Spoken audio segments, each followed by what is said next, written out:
morning. Hi, everyone. It's bright and early here in Los Angeles. It's Danielle Schneider. I'm Casey Wilson. Welcome to Bitch Sesh in the light of day.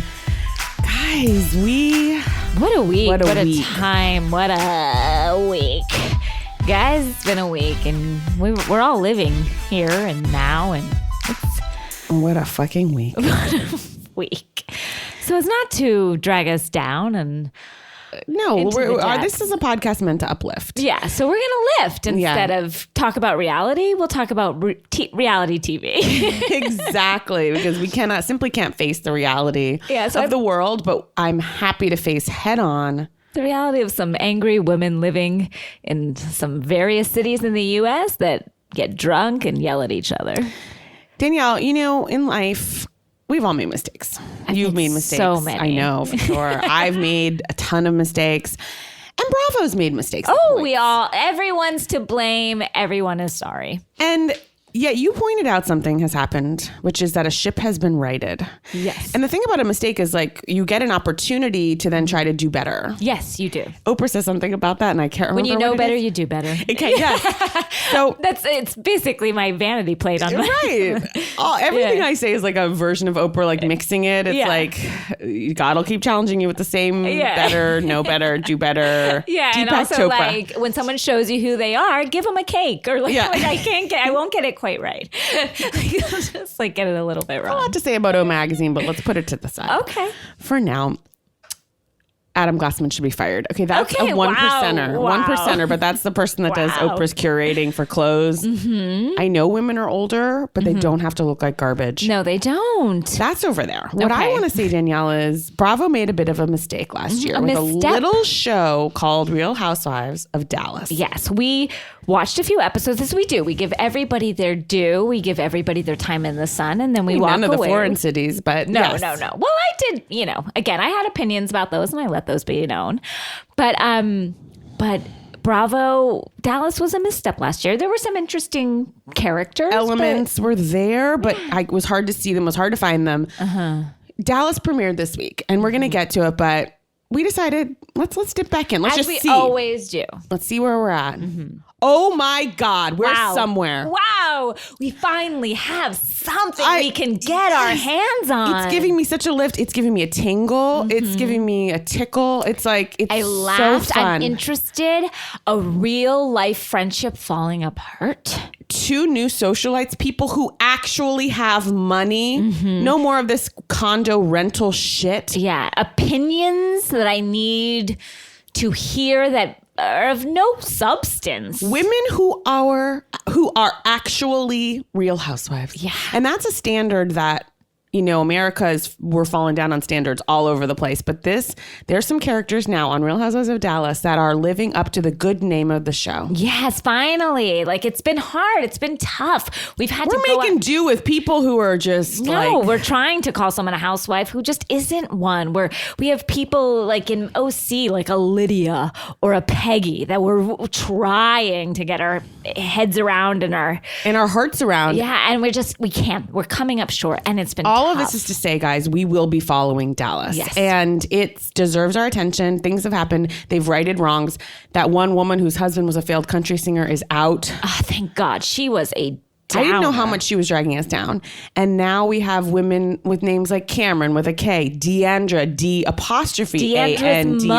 Deandra's mother. D. I need to get into D. I'd love to see a show between D and Dale. D and Dale. I could just see a show. Of D and Dale. I call for it, Bravo. I call for it.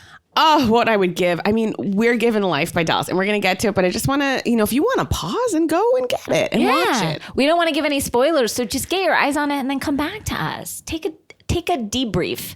Now that's up top, Danielle. Mm-hmm. I just want to say one thing. This is just a quick segue, and there's no connective tissue to this thought. When do we ever? I'm surprised you're even drawing attention to it, because there's never connective tissue. By the way, another thought that has no connective tissue. My brother told me the other day, he, quote, didn't like podcasts where they just talk. Well, then see ya. You know what? Don't listen to this one. I don't think he does. He hasn't touched down on ours yet. Not quite yet.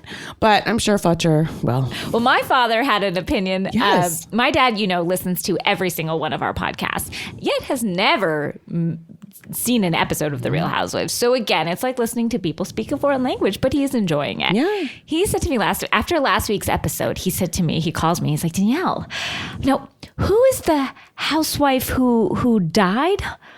And I said, excuse me? He's like, you guys were talking about someone who died last week. You were in mourning, and I'm just trying to find out who died. And I was like, Dad, no, love died, not a person. But in a way, someone did die. Yeah, he's like, oh, well, you guys were treating it with a gravitas. I said, yes, that's correct.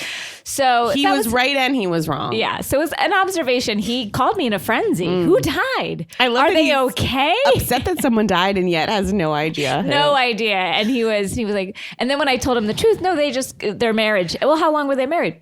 7 months. Well, did you feel like the relationship was real? No.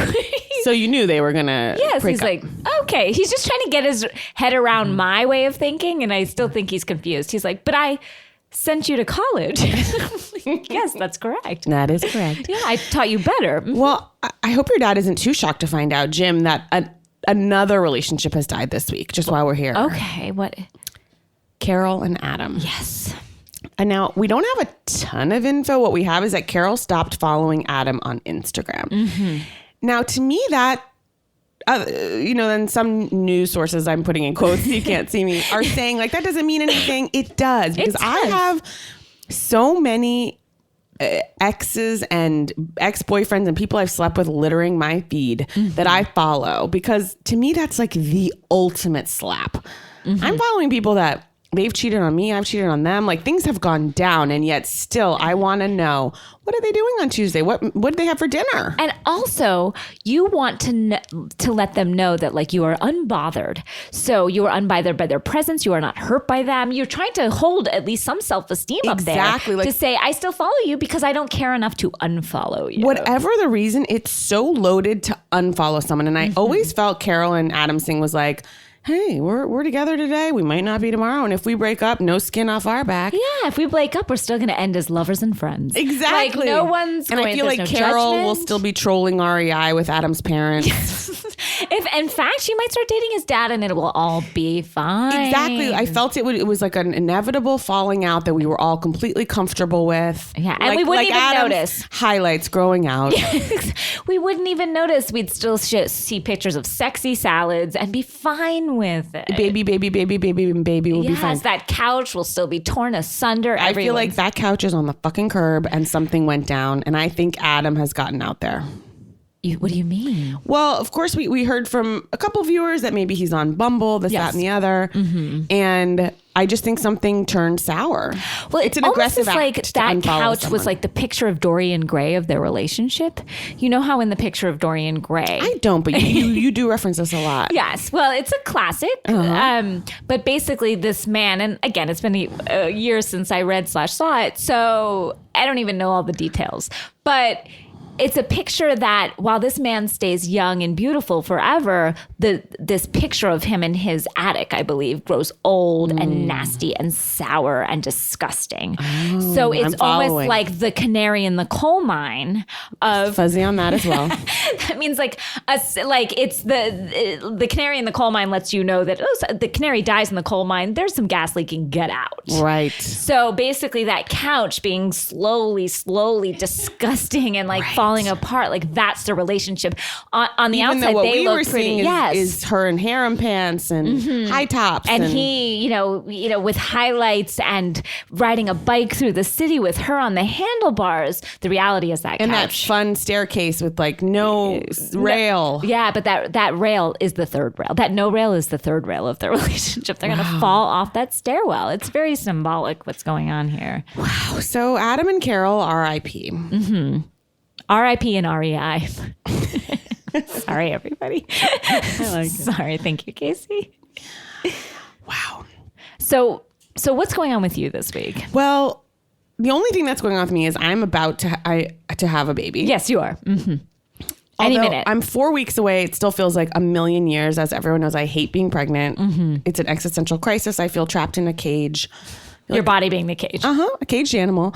I love my son, my unborn, but I hate being pregnant. And it's now gotten to such a level that I'm not right in the head. So I've suffered many indignities in this pregnancy. And this week I went to my prenatal chiropractor, as you do, a gargantuan Hasidic Jewish man. I have met him myself. His hands are the size of iPads. Sorry, just that image of 2 iPad hands. That's what he is. And he massages you in places you didn't think a man would go. Okay. And he finally said to me, your pelvic area is tight. So what do we do? I said, okay, I don't, get in there. And he said, that area is not for me to get into. And I said, I'm sorry. He goes, you need to see a physical therapist. Now, I didn't know what he was getting at. I'm like, to do some squats, I'm like, I can barely stand or walk. I'm not doing anything with a fucking physical therapist. And then he hits me with this. He says, no, someone needs to get in there. I said, Kim again? Nothing's getting in there. I feel like I'm being raped from inside. Currently, that's what my body feels like. But how could as though someone's stabbing a steel pipe from the inside into my vagine. That's a syndrome called lightning crotch that I'm also experiencing. That's the medical name for it. Lightning crotch. Medical term, lightning crotch. So on top of that, I'm like, what do you mean something's going to go in there? He's like, he keeps going over and, this and that in medical terms. I can't understand anything. I finally said, you mean finger me? And did he say, yes, that's exactly what I mean? He basically was like, correct. Is there a specialized physical therapist in fingering? Danielle, this is a world that I have dipped into. It's an underworld, and I refuse to do it. I will do anything. You will do anything, and any part of your body. You are not shy. You're not afraid. I can't do this. And can I get a number? These people, God bless them, they're doing the Lord's work, but they get in there apparently with a glove. Wow. Couple fingers, and they strengthen your pelvic floor. And I know people have had great results. I won't be doing it. But he also said it's that or a vagina bra. Is that like vaginal mesh? It's a bra that has a holster. It's called a V2 if you ever want to look it up. Is there a V1? Is there a first version? No. V2. And they also have it on Amazon. It's kind of lacy. It's a bra. It's basically like a cup that a man would wear in baseball, but like it holsters up. Whoa. And it's basically like keeping your vagina from falling out of your body. Things are going on. I know, listeners, I've gotten comments. No one wants to hear about our nether regions. You think I want to? Yeah, you think we want to be talking about this? I'm in hell between Danielle's pubes and my pelvic floor. We're in trouble. We're a mess. SOS. Send help immediately. Yes. We don't want this for us or for you. Nobody wants this. We'll move on, but that's what I'm dealing with. I'd love to see this bra once it comes. And a woman on my mom Facebook group, she wrote he said my pelvic floor was tight. Which sounded good to me, and she put it a different way. She goes, a tight muscle is a weak muscle. That hurt. How dare she? That hurt. How dare she? I'm just like, guys, I'm suffering enough with this baby. Like, I need to be told that my vagina is weak. And I can't go out to the valley and get finger blasted by a stranger. Well, I live in the valley. No offense. No, I'm just saying, like, it's close to me. I'm just saying. You'd like some It's numbers. on the way somewhere. Yeah. It's got to be. So, wow, so Casey. That's where I'm at, but... Send prayers, send help. Send a vaginal bra. Should we take a little break and come back with Dallas? Please. Danielle. Dallas. Dallas it felt like a reckoning from last season. Like, it felt like... It's so good. Yeah. It was really excited. Higher voices this year. There's a lot of baby voices going on. That sounds just like Carrie. Yeah, there's a lot of baby voices. They sound like male gymnasts.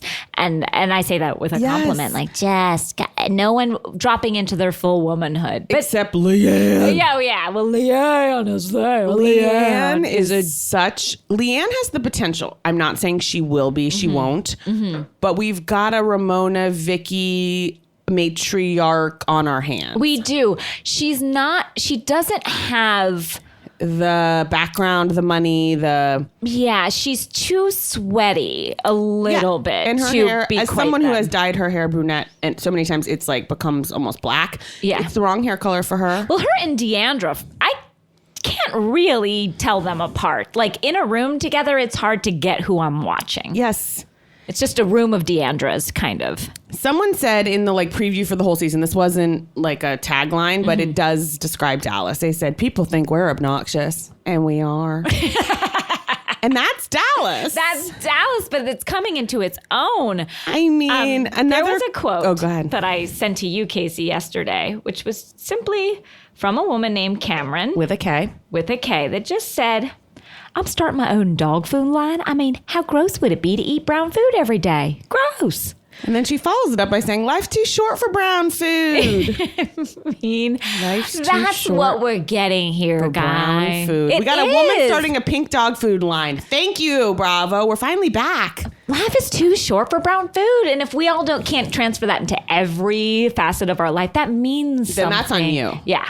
There's another quote. This is just to wet your whistle, guys, for Dallas. And I feel like a lot of our listeners probably saw it, but one woman just says, and I quote, I'm not going to walk on eggshells for anyone except for my mama and Jesus. That was Deandra. Beautiful word. And I get it. She's not going to. Cameron's husband, she goes, Court is a venture capitalist and he has made his money off of tech investments. She learned that phonetically. She doesn't know what Court does. She doesn't know what those words meant. And everyone keeps saying, she plays a dumb blonde, but she's smarter. And I challenge that. challenge that. Everyone's like, she plays it up that she's blonde and stupid, but don't cross her. And I challenge that completely. I'll cross her real easy. This is a woman who's like, she says, I don't want to be in reality, so I just lose myself in pink. The color pink. The color pink. Now, her kids are named Hilton and Cruz. I didn't think we could get worse names. I really didn't. No. And I feel like in the reality TV, in the Real Housewives canon, there's been 7 Cruzes. Cruz is a real go-to name. Normally with a Z. No, this one is CR is just of Tom Cruise. Ooh, Yes. okay. I respect that. And this woman, okay, you guys have to get into Cameron. Okay, this is a woman who, I'm truly wondering, Danielle, is she 28? Is she 47? Is she 32? I don't know. Clear. I feel like the entire cast of Dallas, I know what they look like without their skin on. You know what I mean? Like they are so close to their skeletal bones. Like there's just one layer between skeleton and skin. Like You're right. I know exactly what it looks like, and they're all just walking skeletons.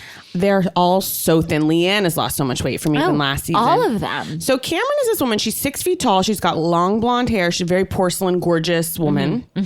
Married to a man who is, and I say this with love as short people in my family, a man who is 5'1". She is 6 feet. It's a striking difference. He's a bigger gentleman. She calls him a hobbit herself. And she tries to play it. She goes, we met just out of college and I had no idea he had family wealth. I had no idea. I thought we'd just be going to a restaurant and he pulled up with a private jet. And I'm like, and here's why we're married. And now we know where the love runs. And this guy seems actually kind of a nice guy. Sure, why not? And she is, first we see her with multiple housekeepers, multiple nannies. She's like, everyone's helping her make pumpkin ravioli. She burns pumpkin, then she's like, and I also bought canned pumpkin. Like this is the first time that she has touched that oven, and it was for our benefit. And she's one of those rich women who is always smothering their kids with kisses because she knows she's not there a lot. So she's always like, in every scene, she's like, come here, Hilton, give mama kisses. Come here, Cruz. And it's just very weird. And even her husband in upcoming episodes, they just flash to a scene of him going, you got to get off the dog food line business. I know. She was. And then walking in there with her dog to a gourmet dog food company saying, I'm going to start a dog food line, so I want to try your dog food. It was so simplistic, and it felt like she was like, I need something for the show. I need to have a goal. I need to have a storyline. Pink dog food. Like it was. And it works. Oh, it works for me completely. It works beautifully. Now, also there was the Deandra Leanne shopping trip. And I have found that when two housewives have nothing in common, they make them shop. Yeah. Have you noticed that? Like that's and like they're really relying on that in OC right now. No, that's all we're doing in OC. But this felt like it always, like, at two characters meeting for the first time, shopping seems to be the way in to everybody. Because we saw an uncomfortable scene between Leanne and the man who won't marry her, and Deandra and her the one husband. whose eyes fell out. Yes. Deandra's husband is hot. Deandra's husband, I just went, wow. Yeah, and she called it. She goes, I'm married to, she goes, a man of no means. A man of no means is so harsh. But he actually sees like a photojournalist. Oh, and she goes, yeah. he's the kind of rugged man every woman wants to All sleep with. And I thought, I'll be the judge of that, Deandra, with an apostrophe. They cut to him. I'm like, hot damn! I call it now, hottest house husband ever. He is a veteran. Yeah. He has been in battle. He calls her mom. I know. He's just a real guy. They travel the world. He is You a slipped man. into a southern accent, Oh, I didn't you? know, because he's a man. He is. He's rugged. He's the only rugged man we've had. Oh, he is a real man. He's cute. He's hot. He's sweet. He's smart. I am in. Me too. He's very cute. Oh, yes. So Deandra's mom, Dee, is a character that you and I were texting back and forth with. Like, Dee gets me going. Yes. Dee is why we're fucking in this. This is why we do this goddamn podcast. Yes. It's for characters like Dee, and they come along but once in a lifetime. I know. And when they come, they shine like a diamond. So Dee, you guys, okay, Dee, picture Dale with shorter hair in the South, a very Christian version of Dale. She came from nothing and she's like a Mary Kay. Yes. You know what I mean? This is Dee's story. She's come from nothing, then midway through life, and I've researched her extensively. She was like, I never worked a day in my life till she got breast cancer. And then she changed her life, became holistic, green drinks, this, that, the other. She has a line, I believe it's called Green, what did I text it to you? Basically like supplements. Yeah. A supplement like nutritional line with shakes and stuff that are green. And she became like a multimillionaire off of it and became this businesswoman. And the whole storyline between her and her daughter, she doesn't trust Deandra to run her business because she's like, Deandra, you're too spoiled. And it's like, but you spoiled her. Oh yeah. And she's like, she said to her daughter, like, move here. You're going to take over the business. That was 15 years ago. She still does not trust her daughter to take over the business. And you know what? I don't either. The way she speaks to Deandra, she's like, now I'm going to give you the company card. No going to Neiman's. And then poor Deandra, I don't have that relationship, or I didn't have that relationship with my mom based around fear. And I feel for people when I see it. Yeah. Because before we meet Dee, Deandra is basically shaking, speaking to the housekeeper. And she's like, did you put mama's breakfast in the oven? They're not, her husband, her gorgeous man of a husband, soldier husband, can't even have his coffee cup because day's coming. She's like, we got to get out the china for mama. Mama doesn't like my regular dishes. There's a lot of fear going on between Dee and I appreciate Deandra. that. I recognize it. I appreciate it. I love it. There's a lot to come between Dee and Deandra. Oh, I'm very excited. Her name is Dee Simmons. Now, Stephanie and Brandy. It's funny that you say Stephanie because I call her no name. Well, she is Have you ever met a more faceless, a person that doesn't deserve a name? Yes. I agree. And I didn't know her name. I had to write it down because I couldn't even remember it from last season. She's a void of energy. Oh, And yes. yet, I like her a lot more than Lydia and other ones on other shows. Well, and also just her relationship with Brandy. I don't care about her. It's just the relationship between them. Like something went down. She hasn't even told her friend what went down, which is strange. The lack of communication between. So Brandy and Stephanie were like the frickin' frack. Yeah. Kind of the Sonia Ramona. Farting on each other in a way that we hadn't seen on television before. We also haven't seen two dimmer housewives in quite some time. Oh, yeah. The dumbest of the housewives ever. And I say this including Orange County because I didn't think it could get dumber than Orange County. And these two really take the prize. Portia makes these women. Oh, yeah. Portia has great one-liners. Yeah, Portia doesn't always make the right choice or have the basic history lessons. Knowledge of the Civil War, important historical events, her family. Yeah, but that said, I'd put her in front of them 1,000 miles. So Brandy and Stephanie have apparently, their friendship was like the centerpiece of last year. Which is why it sort of fell in the garbage last year. Well, we opened this year, they're not speaking. Brandy, like Leanne has taken up Brandy in her corner and is kind of like her mouthpiece, which is amazing. Yeah. And Stephanie wrote a blog in the hiatus that said, watching Brandy's marriage was like having a front row seat to a very slow car crash. Well, that's tough words. That's hard. It's just hard to have your best friend say that about your marriage, even if it's true, it's tough. I mean, did she speak the truth? Yes. And we all feel that way watching Brandy and her husband, a man who looks like he has no dickie. Oh, both of their husbands look like science gone wrong. Like to me, it's just this like Cro-Magnon and like they look like before we became fully evolved. Like they were the stop beforehand. Yes, 100%. And Brandy, have you noticed? I wish you could see it. She's always got kind of an Elvis, like one side of her lip curled up in a snarl, but it's basically like, I don't know what's going on. Yes. Like she's just so stupid that her wheels turning, trying to figure out and grasp any moment that's going on. It just results in her lip going up. When her brain thinks her lip goes up, it's like a puppet string. She's always in this state of like, it looks like she's just smelled something horrible, but really I think her brain is like, tell me more. I need more information. But I'm so excited to see how this all plays out. Me too, especially because there's different factions. Oh, you know who I also can't stand? Another nameless one. Who's the one that's married to the... Carrie. Yes.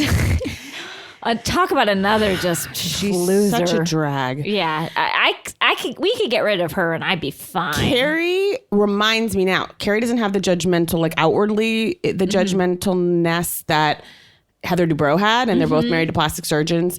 But there's something about Carrie that she's holier than thou. Yes, holier than thou. She thinks she's so fucking great. Oh, she does. She thinks she's smarter. She thinks she's prettier. She thinks she's got her head on her shoulders. And these girls are lost even souls. worse, Danielle. She thinks she's funny. And that's never a good sign for a housewife. And Heather had that affliction. That's as a housewife killer. It is, because you need to know if you've accepted a job on this show that you aren't. Yeah. With the exception of Phaedra Parks, you're not funny. Yeah. We're laughing at you. Nene's funny. Yes. Yeah. But Bethany can be funny. I know I guess you're just proving me right and left. But like, by and large, we're meant to be laughing at you. Yes, of course. And if you don't know that, then goodbye. And Carrie... she loves to pride herself on how her husband picks out her shoes and stuff, as though every woman's going to be like getting wet, being like, your husband got those shoes. It's like, yeah, he's gay. I know. And fuck off. Give me Deandra's husband. I don't want this guy. Mark. Like, of course, Mark picked out my shoes. Like, everyone's going to be like tearing their clothes off, trying to get at Mark, that balding plastic surgeon. Ugh, who has his business and everybody. Like, I don't like when the husbands get involved in the wife's business. Well, of course, Mark does. He's buying shoes and handbags, and he's like, I got to get involved in this. Ugh, the worst. Now, I enjoy also a serious prayer before just a regular party where two people who haven't seen each other. And I think we could all repeat this prayer in times of hardship, like in the world right now. This is a prayer that we can repeat. And let me just set up Danielle. I believe this is a prayer, if I know where you're going here, that Leanne said. Now, Leanne has major anger management problems. Yeah. And in fact, a police report was leaked from her past where she waved a knife at a man and threatened to stab him. And that surprised no one. No one. I was like, yeah, like it felt right. I was like, haven't we seen this police report before? That's what I thought. Like, because it's written on her face. And that's so why Leanne's been in anger management classes, and honestly, I just need them too. And it feels like it's working. And this was one of her tactics. Yes, it's her tactic. So she's like, before we go in there, we're just going to say a little prayer. She said, Dear Lord Jesus, keep this meeting as peaceful and easy as possible. Amen. Like, it's just sometimes we're going into a party for someone's birthday. Sometimes we just need simple prayers. The best was that, okay, so they're sitting in this limo, and Leanne thinks that this ride is all about her like building Brandy up because Brandy's about to see Stephanie. And so she's like, you know what? We're not going to get into it tonight. Like, she's all on her high horse. And then Brandy turns the tables on her and basically says like, oh, just so you know, like they've been like texting me some nasty things about you. Leanne literally goes crazy. This is like a woman who goes from 1 to 10. She's like, okay, no, that's good. Because every penny spent in anger management is being used right now. Woo! And then she's like, we're going to pray. We're going to pray. We're going to pray. We're going to pray.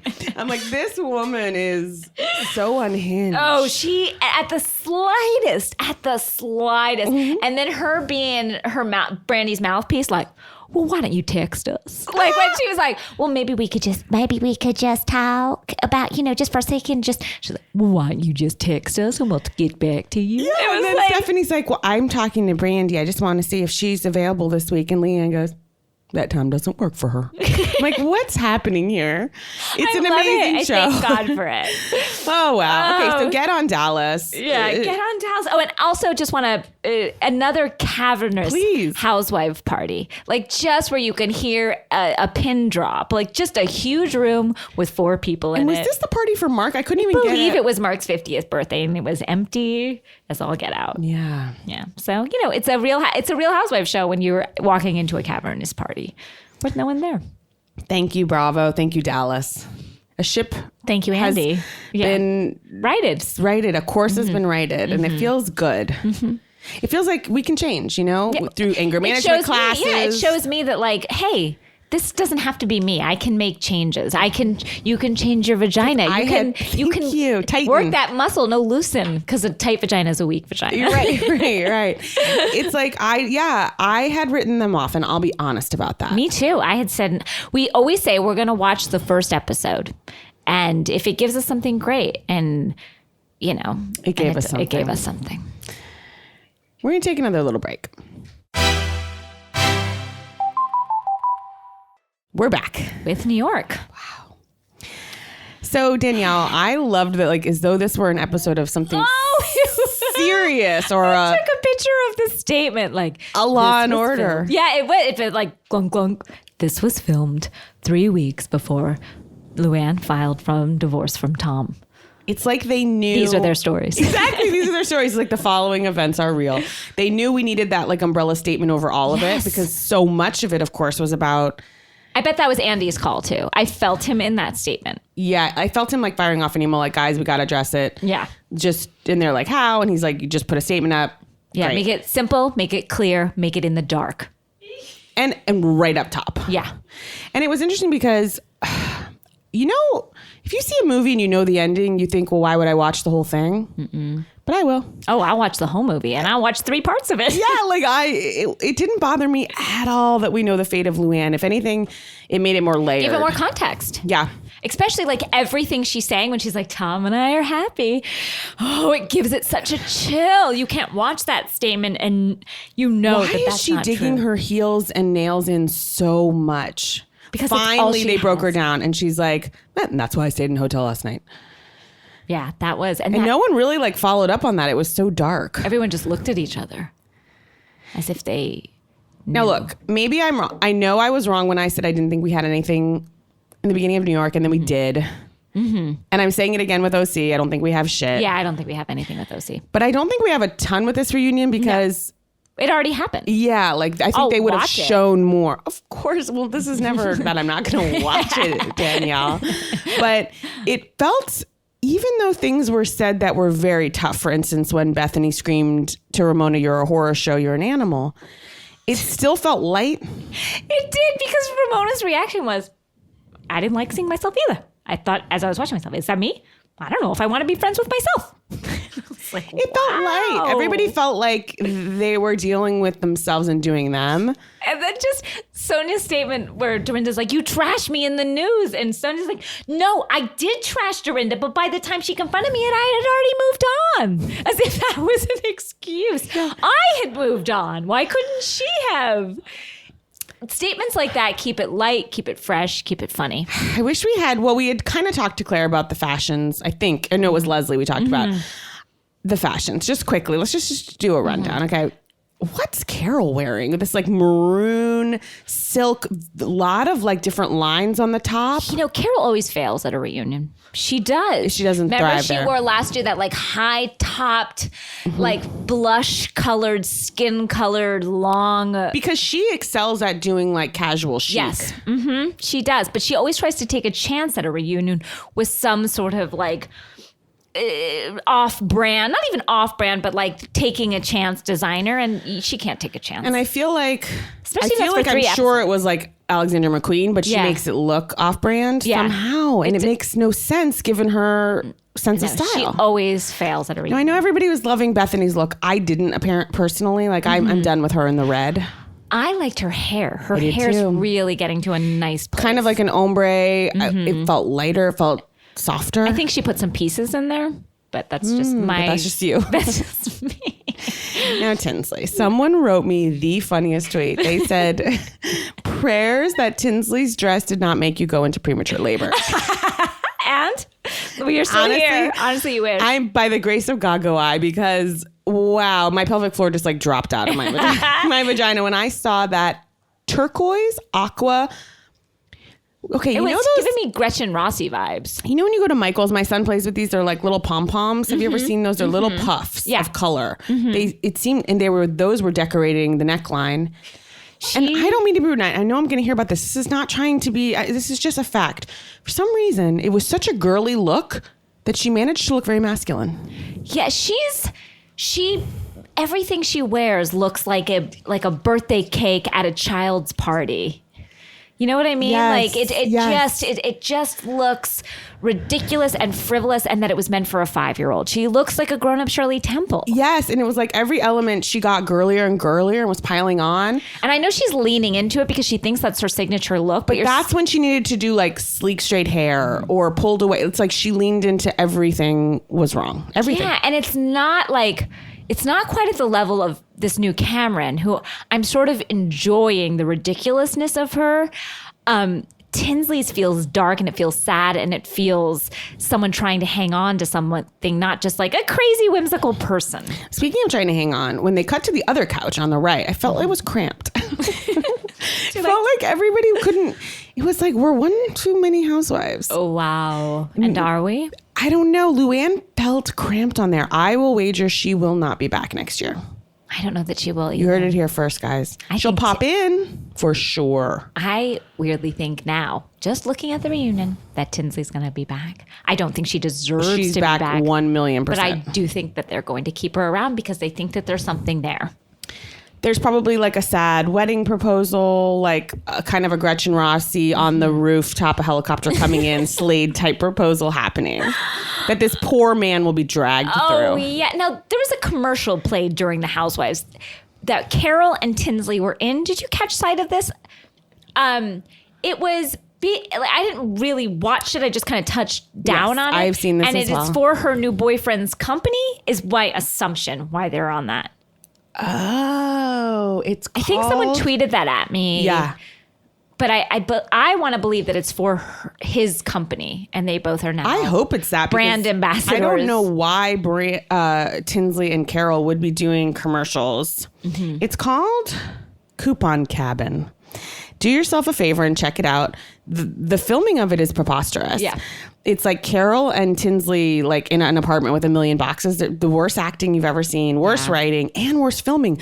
Instead of like Carol, when they're on Carol, instead of going over Tinsley's shoulder, they're like filming Carol through Tinsley's asshole. It's very weird. If you watch it, it's just like Tinsley's ass is most prominent in frame, and then like Carol's pinhead is in the back. Another reason why I think it's that boyfriend. Coupon Cabin. He's got to be getting something out of this relationship, and I believe it's. You're right. He's like, Tinsley, you have to be on this. And Carol, you fucking dragged me into this. Yeah. So I believe everyone's benefiting in some way. But Carol's radiating a love of performing that is upsetting to watch. Yeah, I don't know what we're going to do. She's saying her lines like too gleefully. Again, she's a journalist. Like, no, I've never been critical. You could go back and listen to every episode. I've never criticized Carol's face. No, you have never. And I'm going to today. And now's the day we start. Dear Jesus. Dear Jesus. Okay. Something about the dress, the wine colored, like her cheekbones. She's just done too much. Well, don't you remember, I want to say a year back, Donna, my girlfriend and writing partner, said that she had work done. And I was shocked. I was like, what? Yeah. No. And now I'm starting to recognize Donna's statement and say, did she have work done? Have I been naive? Danielle, of course she has. She's had every fiber of that face. I don't believe it. I didn't She's believe looking it. like a wax figurine. Mm-hmm. I don't know why I decided that it wasn't true. Her coupons are just... Her coupons? I meant to say her cheekbones.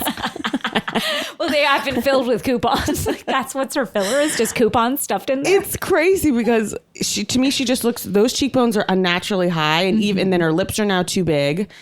And so even when she's just at rest, she looks alarmed. Look, am I stupid for thinking otherwise?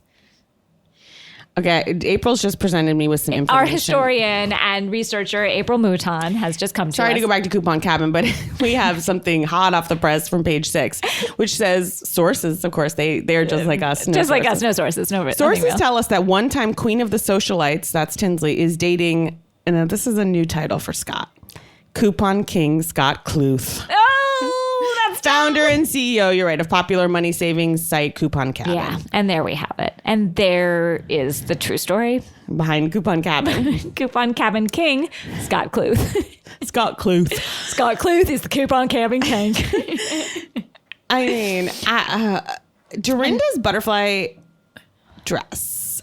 And her highlighter on her eyes. It was a lot to take in. I was processing it. I feel like what I would love from the makeup and hair people is for them to set the lights and for them to go out and for them to, because I've had this on talk shows where my makeup artist will make me go and sit in the chair and look at the fucking lighting on the goddamned monitor and make adjustments. Dorinda was glowing in the dark in a way that I hadn't. Ramona looked so tan and bronze, and maybe it was just because we saw so much exposed skin on Ramona with that. Sure did. I've never that golden Barbie hair. She looked bananas. Ramona, although I kind of liked it. I don't know. I know she thought she looked her sexiest, but I thought she looked bedraggled.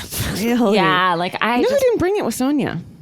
What? Sonia didn't bring it. No, and one of her boob was escaping the entire time. I kept getting nervous. I was like, it's going out, it's going. Like it was. No, Sonia made me laugh, per usual though, because she was like, I haven't drank in 11 months. And everyone's like, you drink every day. She's like, I know, but I haven't drank in 11 months. I'm just like, that's a lie. Like, just she's like, right, but I meant 11 months. And everyone's like, right. And I saw you drinking every single day, like when I lived with you and then like at that party. And she was like, just sips, guys, sips here and there. I have a flask. It's like, if you have a flask, then you are definitely drinking. Although she came back pretty hard because Bethany's like, just drink. Like, you love to drink. Nobody cares. It's like, beg to differ, Bethany. You cared pretty much. Oh, yeah. Everybody. She said to her, she was like, yeah, like, no, you guys had a lot of problems. And it's like, well, no, we didn't have problems. You have a problem and we were scared for you. Well, they finally asked my question to Dorinda, which is finally someone was like, hey, Dorinda, like everyone's on Tinsley's drinking and Sonia's drinking, like, baby girl, what's up with your drinking? And Dorinda she diffused it. She was basically like, yeah, I love to drink. I'm like, sue me. This is the best way to confront an accusation. Just like, yeah, I do. I did that. Say it in a defensive manner. Like, yeah, no, duh. Yeah. And everyone's like, no one knows how to process basically it. Like, I'm a fucking crippling alcoholic. Everyone's like, okay, moving on. Oh, and then Luann's married life is fantastic. Oh, God. Bethany came in so hot against Ramona, clearly because she like ignored her assistant. But the funny thing about that is I guarantee you next to Ramona, if you put Ramona at the top of someone who would be rude to an assistant or a waiter, guarantee Bethany's number two. Bethany is a bitch. Sorry, she is. Oh. For her to call her out like that, it was so hypocritical. Bethany is rude to everyone. I do know of people that have met her and said she was very rude. Like, and they didn't want anything from her. They were just like in the same working space as her, and they're like, yeah, she was very rude. It's like, and I get that Bethany is more like, that's just me, but so is Ramona. Both of them. Like when Bethany said to her, like, you're a horror show, she said, well, I am what I am. I did love Ramona's attitude on like last night was just like, yeah, it was a weird year. Yeah. She was just like, woo. It was almost like she watched it and then she was like, who was that? Yeah, she's like, that girl is but I didn't think troubled. I thought she was weirder happiness-wise than any other year. In terms of like her happiness was forced and sort of like and a little drunken, a little like that stuff was strange. But her anger and her rudeness was on par with every other year, I thought. Oh, yeah. So that's why when everyone was like, you were weird this year, you were really mean. I'm like, no, she's just this mean every other year, but just her lighter moments. And I don't know what we're going to blame it on next year, because this year we did have Mario. We had her she was like, I turned 60, Mario. She looks amazing for 62. I do believe that when Andy said like, you're making 60 look great, I'm like, yes, she 100%. 100% amazing. That said, she still looked bananas to me. The one thing, and I love the editors, but I did feel like they let it go on way too long of just the women simply screaming at each other. And I never thought I would have enough of it, but I was like, I'm getting a headache. I can't follow. It just went on and on of them all just like screaming at one. I didn't notice. I really was like, all right, guys. I was just like, feels like home. Anything else on New York? No, it was, again, just an overview. We didn't get much, but it was interesting to touch down on them now. Should we move on to OC? Let's. I'm worried about OC, Danielle. Me too, Case. I mean, I know, again, maybe it's just been harder to watch, and we always say this just because of like, all of these women just seem so horrible, yet boring. I feel it's a lot enough. like living in LA, and it's, if you're depressed or if you're down, I do think, believe me, blessed to live in such a nice climate, but it's hard to live somewhere where it's so sunshiny. Mm-hmm. It just gets really like, you just start seeing just the concrete and the sun, and it feels so opposite to what you're feeling. And it's like shining a fluorescent light on it. Yeah. And what I'm feeling from OC is it's like the sun's shining, but these women are, something's not right. Yeah. There's no spark left for me. Like Tamara is the perfect example. So I feel like Tamara is now relegated to the roles that I play when I work as an actress, which is like friend of the star. And I know that world well, and it's a great place for me to be. Mm-hmm. But I feel like for Tamara, watching her just like coaching Shannon and picking up Shannon and just being with Shannon in a baby store, it's like that's all she's got. And I feel like, was this worth the relationship with your daughter, sweetie? Yeah. I feel like Peggy occupies the space that I usually occupy in a thing, which is not too many lines. Not too many lines. Trying to get your agenda in there. People being like, don't improvise, Peggy. I mean, and Peggy, people being like, we can't understand what you're saying. Yeah. Like, just don't improvise, Lydia. Just stay on book. Like, don't. And you know what? We'll come to you when we need you. Yes. And stay in your trailer. Hair. Did I say Peggy? Did I say Lydia? You said both. Yeah, both of Who them. did you mean? I don't even know anymore. Peggy's always with a pompadour. Or at the sip and see, I was genuinely alarmed to see her hair like she had put her finger in an electrical socket and she rolled up. The top of it is cut like in a mushroom cap, so it's very short on top. So I feel like she can't get those top pieces to lay. No. They're just springy and they're upright and they're at attention. The top of her head is so much more engaged in this goddamn show than the bottom. The bottom of Peggy's hair. I've never seen hair with its own agenda. Peggy, and it's not going to the same agenda that she is at all. It has its own agenda, and it is in complete contrast to Peggy's agenda. Yes. Meanwhile, Peggy herself, okay, the scene between Deco and Peggy, I did have a couple laughs. Like really? like from an old timey 50s, like they seem horrible, kind of like, I'm sure they're just like right wing homophobes, but them basic right wing homophobe. Like that's why I'm almost bored by their disgusting nature. I'm like, I don't care. Like, you guys are the worst. Like, get away from me. It's kind of how I feel. But they do, like, he's smoking a cigar in their conversation. She's like, if a horse is still dead, let's not keep beating it. You're going to wake it up and put it back down? It's already lying down. I'm like, Peggy, what? And then Deco's like, I can't believe you don't know these figure of speeches.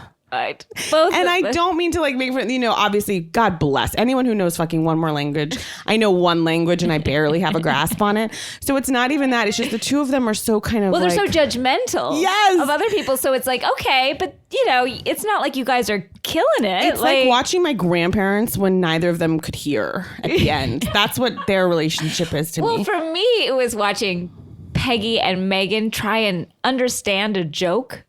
But attempt a joke and then understand that joke. It was like watching two people try and understand a language that they don't understand, which is the language of humor. Yes. And both of them. The language Peggy and Deco don't speak. Yeah. And neither does Megan. And so Peggy tried to make a joke, and then Megan was like, I don't get it. And then Peggy was like, I don't get it.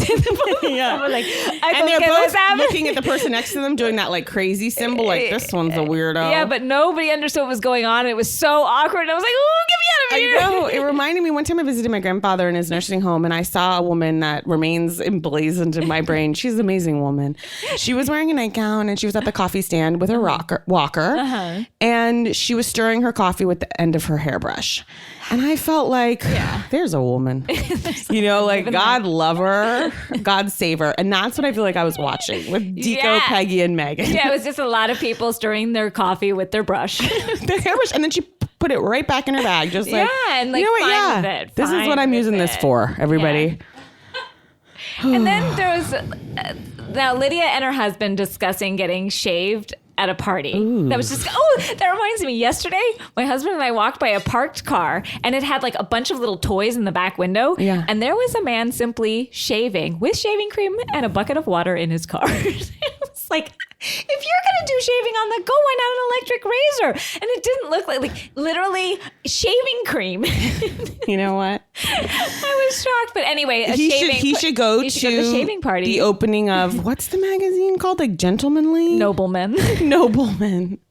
Which someone just tweeted at me that it is $80 for 4 issues of Nobleman magazine. What the fuck? We need to get a hold of Nobleman. Can you buy it single? Can you buy it? I think is a better question. Right. I don't know that it's on every newsstand. I think it's more like an online press, like a zine. Perhaps. And I love that they're like rolling out the initial issue of Nobleman with cover Mandico. Like, what? Nobody knows who Tico is. She's like, that's Nobleman. That's Nobleman. He's a real nobleman. Now, seeing Vicky and Kelly in this baby store. Shopping. Again, nothing in common. Let's make them shop. Nothing really going on. They're in the baby store, but I did have a little bit of a laugh. Well, I mean, if you guys are sick of hearing about our vaginas, I'm so tired of hearing about Kelly's. When she goes, yeah, my hoo-ha was hot and crusty and itchy at first. Ooh. But then Kelly goes, I haven't had sex with Michael, not even my vibrator. Long pauses. They've cut to every single person that runs this baby store. And Vicky goes, you have a beautiful store. That made me laugh out loud. You have a beautiful store. I was like, I see you, editors. I see you. I see you too. But that was so funny because it was kind of quiet and just going like, you have a beautiful, like the exact amount of pause that I needed. And then you have a beautiful store. It was amazing. Perfect. So now we're just cutting back and forth between Tamara and Shannon in a baby store, Vicky and Kelly. Boring. And then we go in a baby store because of a baby's poop. Then we go to a place called Vitality Bowl. Vitality Bowl was a place where I guess like grains and smoothies are made. And we see Vicky, Kelly, and Tamara sit in a hot parking lot. Guys, go to a fucking restaurant. I'm just feeling claustrophobic. I don't think that they want, I thought they're like, we're going to get into our car. We're going to have one foot in our cars as we do this meeting. There's just something about it. I'm like bored by all of this. Again, me too. And I've seen it all before and I don't care. It's not giving me a lift like a lot of the other housewives. No, it's dragging me down. And it's not enough to be like, oh, this is a dark season. It's just I'm sad and I'm bored a little bit. And we've got Tamara and Vicky just simply ignoring each other.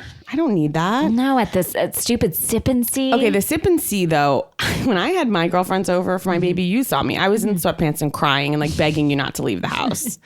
This was Megan dressed up. I've never seen such a party. Oh my God. It did make me laugh when they had their faces in the like. That did. That was fun. That was fun. And I thought I suggested for your sip and see. Why was Megan sitting so far from the women when she was opening gifts? She's why was a Noah's Ark piggy bank. Thank you. She's the worst. And they all have given her 17 presents already, so I get that. I do too. Now, there was a couple tough cuts of Shannon in the party. Mm-hmm. Fuck. Wandering through the house saying simply, why am I so hungry? That was tough. It's tough. It's tough to watch, and she says it every episode. And look, I feel that like that's my literal tape running in my head, just like, why am I so hungry? So I'm asking these same questions, but watching her like walk amongst the staff, like she had left the party and was now just like really kind of going.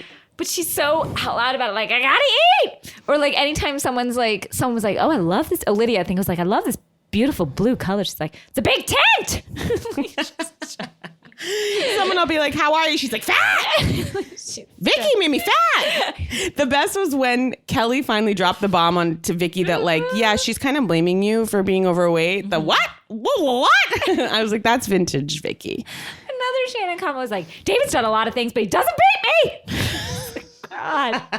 He's not perfect, but he doesn't take a swing. Yes. Like, he doesn't beat me. It's like, God, Shannon. I did love Vicky's honesty in her testimonial where she said simply, I want to punish them for not being a good friend. Oh, that was the most, she goes, I want to punish them for not being my friend. Yeah.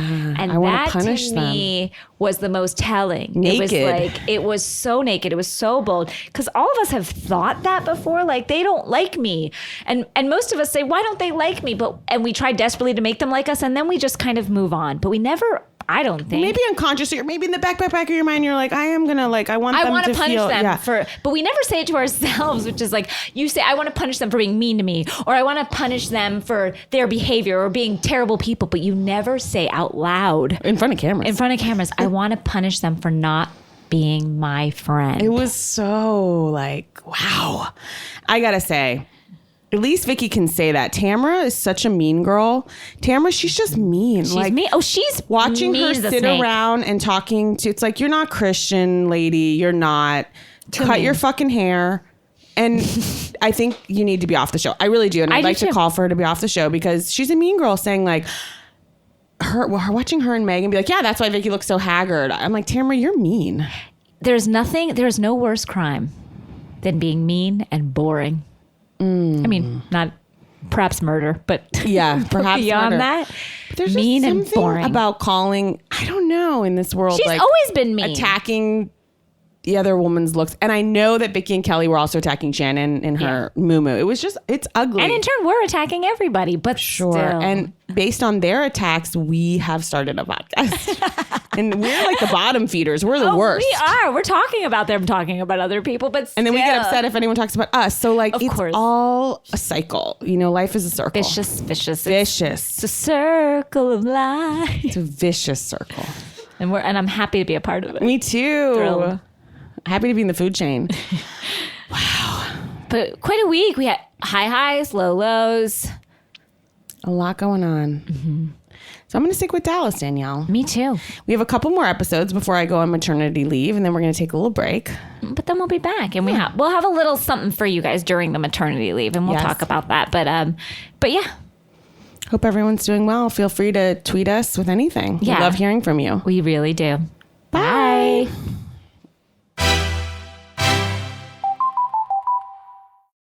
Hello. Danielle and I would like to issue a correction. And we apologized for not giving Nobleman its due. We had said that we thought maybe Deco was on the cover and that it was a attempt at folly. We have been notified by April that, in fact, on the cover of Nobleman currently is one Matt Damon, and on another issue, Jeremy Renner with exclusive 10-page exclusive interview. And then Casey said it must be stock footage, but... Photos of them, but now I'm not so sure. It says, superstar Matt Damon graces the front of our spring issue. Landing this cover story was a big moment for our team. Matt is careful with his time, and Nobleman was the only publication granted an interview this season. I believe they knocked on his window while he was in his car and were like, can we get an interview? And he was like, get out of my face. And they're like, it was We hard. got it. Yeah, we Guys, got it. we In got the it. can. In Wrap the can. it up. Wrap it up. They're like, offer him a shave, and let's get the hell out of here. So we'll see. And we will be purchasing Nobleman magazine. It's at a cost, as April's telling us, of $24 for one issue. But for you all, we will put it again out of my child's mouth into your ears. Thank you. Oh, hey, everybody, I'm Dave Holmes. And I'm Matt McConkey, the sidekick that Dave Holmes never wanted. You're not a sidekick, you are a full co-host. Oh, please. I should be so lucky to have that title. On. We are on an equal footing here. And homophilia. Homophilia. It's all about us, me and Matt, talking to a wide variety of LGBTQI plus exclamation point individuals about their lives, about their pop culture diets, what they're watching on TV, what they're loving, and who they're loving. So we're going to take a deep dive into their personal lives, ask some very intrusive questions, about what their current dating status is, how did they come out, what was their biggest heartbreak, what's going on in their Grindr account, can we see their Grindr account? Can we improve their Grindr account? Oh, yeah. We'll be releasing new episodes every Friday. Homophilia is coming to you beginning Friday, August 11th, right here on Earwolf.